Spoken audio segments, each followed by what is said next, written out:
Well, we're back this week in the Beyond Today studios where we're producing 3 new programs.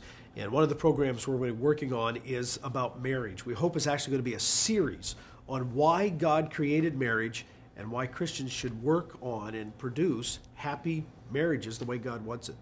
And Steve, you're working on one on clean and unclean meats. Yeah, clean and unclean meats is the topic of my program, but it takes a while to get to it because the whole issue of food, God wraps it around the idea of holiness and that it separates us in what we think, what we eat, what we do, and it all comes together under that guise of what is good behavior, what is wrong behavior, what is righteous, what is holy. And so we're hoping to put it together in an interesting way that will hold people's attention and really get them to check into their Bibles and what it really says about it.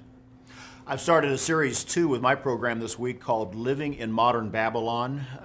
In Revelation 18, God says to his people about Babylon, "Come out of her, my people, not be partakers of her sins."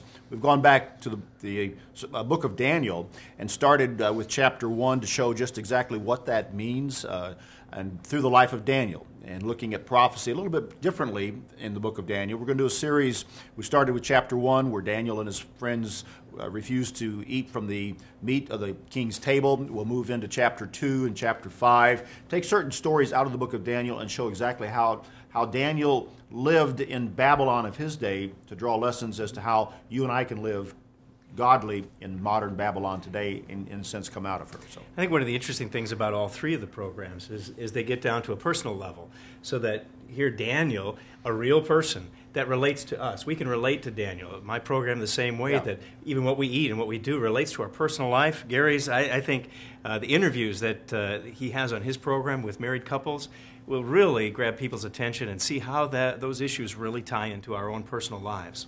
So we really encourage you to watch the programs right here online. That's today's BT Daily.